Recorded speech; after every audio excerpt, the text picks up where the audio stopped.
to. And push mo ulit. And this one is orange yung power. Ha?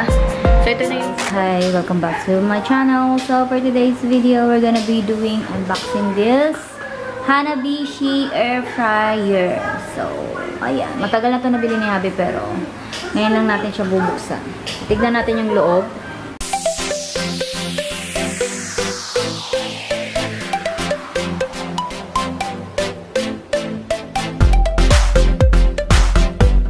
Ito na siya. Ang laki niya pala, oh. Sobrang laki din. Wait. Sobrang laki. Wow! Ito yung lalagyan ng karne kung magluluto ka. Meron pa tayong nakikita ang ano dito sa loob. Sana ito tanggalin. Yung kanyang papel sa loob. Wait. Papel! May papel sa loob. Search natin. Ayun, tatanggalin yan. Ayan. Tatanggalin yan. Ah! Pipindot. Tapos din papasok yung mga mantika. Kaso yung ano, dikit na dikit. Paano yung mantika niya? Ay, hindi. Pwede na rin. Ayan, oh. Pwede na rin. May lalapag mo dyan yung karne. Temperature, dapat alam mo yun. Celsius saka Fahrenheit, magkaiba. Ito, ano to? Ito minutes. Timer. Then 30 minutes. Ito, yung init. Celsius siguro to. Dapat Celsius yung ano mo. Check mo sa YouTube. Sinabi yung Fahrenheit. Iba yun. Mataas yung Fahrenheit. Yung Celsius, 200 Celsius. Fahrenheit niyan, 400. Nagay natin siya. Ito lang pala. Hugasan pa ito, no? Galing. Ang init niya. Oo. Ayan siya. Ha? Ayan.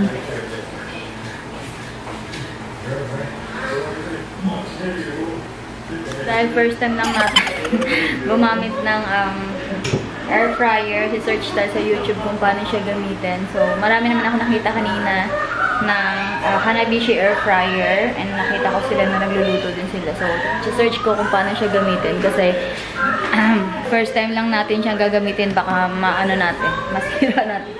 So, yung kanina, tinanggal ko yung ito, nasa ilalim. Ganito lang pala siya. Push mo to. Ayan, tapos aangat siyang ganyan. Ayan. So, ayan, lilinisan pa natin yan. Tsaka to. And push mo ulit. Balik mo siyang pag... Ayan. So, dito lang ang hindi ko pa alam. Tapos, ayan. Balik natin siya dito. Medyo mabigat nga eh. Ayan. So, ayan siya. So, dahil hindi pa natin alam yung air fryer, nag-search din ako sa YouTube. So, pinanood ko to si Nicole Paller. Ayan. 8 months ago lang yung upload niya. And, nagluto sila ng para siyang pork steak ata or ano. Tapos ngayon, yun pala, meron pala siya sa manual na pinakita ko kanina, diba? So, i-check natin dito kung paano natin siya gagamitin. Kasi, syempre, as a first time na paggamit ng air fryer, kailangan natin maging safe. Kasi baka masunog yung niluluto natin. Ayun. Ayun na, pork chops, babe. Pork chops, 10 to 14, 180 Celsius, temperature. Celsius yun. Ito, Celsius, 180. Pork chops, chicken breast. Ito yung mga meat. Ito yung potato. Ito yung meat and poultry snacks. Pwede tayo mag-fries din pala dyan. Pwede. Air fryer. Oo. Mantika. Snacks, meron din frozen chicken nuggets. Lalabas pa ng mantika, yung pork chop. Kaya dito yun. So mamaya, magmamarinate ako. Ito yung gagawin natin. Gagawin ko sa 180 Celsius. Tapos yung time niya is 10 minutes muna. No? Check muna Check mo muna 10 minutes. Yun nga, check muna natin. Tapos yun. Natin. So sa pork tayo, nakita na natin siya. Dito banda. Ayan, pork chop. So gagawin natin is 10 to 14. Siguro 10 na lang, tapos 180 Celsius. Ayan. So, gawin na natin. Imamarinate ko lang muna yung karne. So, ayan, nakapag-marinate lang tayo. Marinate lang natin siya ng konti. Ayan yung karne.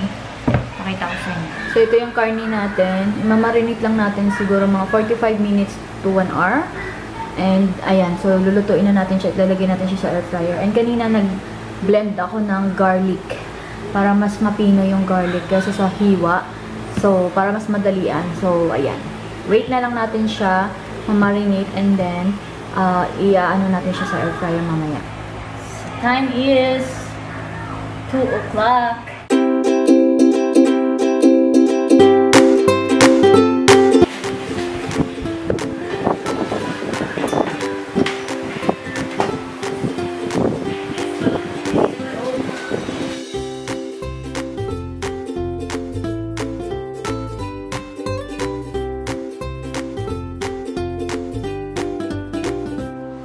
Ayan guys, so naka-10 tayo and dito 180 Celsius. So nalagay na natin yung ating karne sa loob. As you can see, may power on. Mayroon siyang power and heat. Kulay green yung heat and this one is orange yung power or red, something like that. And ayan. May natira pa akong isa kasi hindi siya magkakasya doon. 4 lang kasya. Mamaya lulutuin na lang natin ulit. So ayan, malapit na siyang matapos. Ayan, medyo may naaamoy tayo something dito. Pero okay lang yan. Kasi bago lang kasi. Ayan. Medyo matagal siya lutuin. So, kailangan pa natin siyang ulit-ulitin. Dahil, ayan nga, sabi ko kanina, first time lang natin gumamit ng air fryer.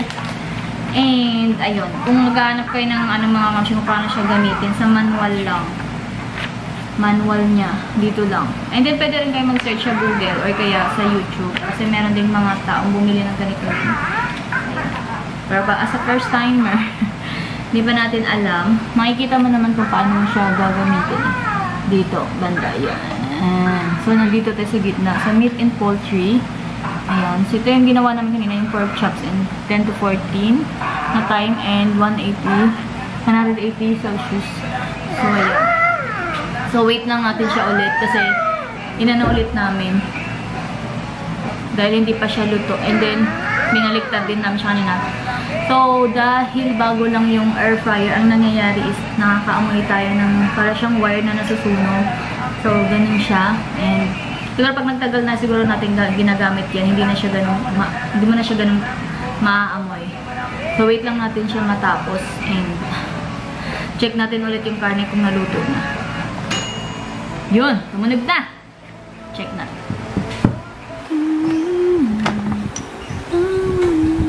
So, ayan yung karne natin. So, you can see. Kulang pa siya ng konti, babe. 5 minutes ulit. Kasi, hindi pa siya masyadong, luto yung kanyang karne. So, 5 minutes ulit. Baliktarin ko nga lang. Sandali. Okay, mga mamshis. Welcome pa ulit. I think, dapat talaga namin lagain muna yung karne bago natin siya ilagay doon sa air fryer natin. Kasi, medyo matagal siyang lutuin. So, ngayon, pabalik-balik kami ng ilang minutes, 5 minutes, kakalagay namin. So, ngayon, medyo okay na siya. So, ito na yung naluto natin ngayon. Meron pa akong sinasalang na isa kasi ang ginawa namin is tinanggal namin muna para magiging 3 na lang muna yung nakasalang. Kasi pag sobrang dami pala, mahirap siyang anuhin ng mainit dun sa air fryer. Mahirap siyang lutuin. So, ngayon, ayan. Meron ulit tayong sinalang dyan. Wait na lang natin mamaya kung ano yung mangyayari. So, I think ito, okay na to. Mabango siya. Naubo na. Oh, tama na yan. Tama na. Drink water. No, drink. And yung air fryer pala, maano yung amoy niya. Yung parang, amoy sunog na wire. Alam niyo yun?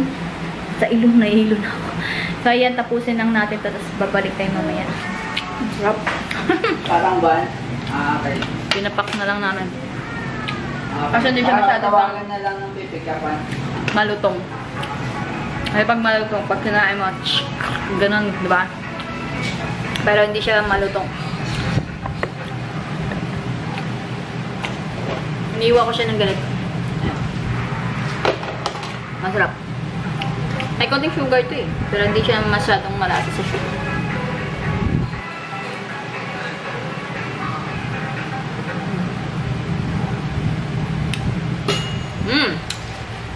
Hugasan to!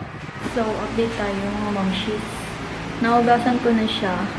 Ito, hindi siya sobrang mahirap hugasan, pero ito, medyo mahirap kasi nakadikit na yung mga karne doon sa mismong ano niya, dito banda. So, ayan. And pinatuyo ko siya habang tayo nagpapatulog kay Clay. So, hinayaan muna natin. Pero ngayon, pupunasan na natin siya ng dry na pampunas natin. Tapos, ilalagay na natin siya doon ulit. And, balik tayo mamaya.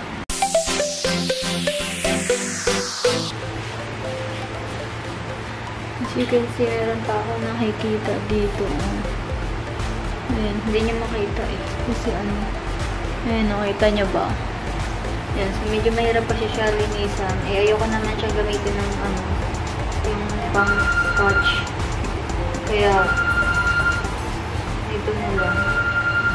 Natin. Ito malinis na.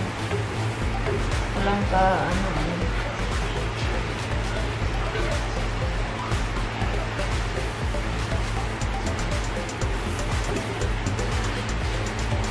ito malinis na siya. Wala na.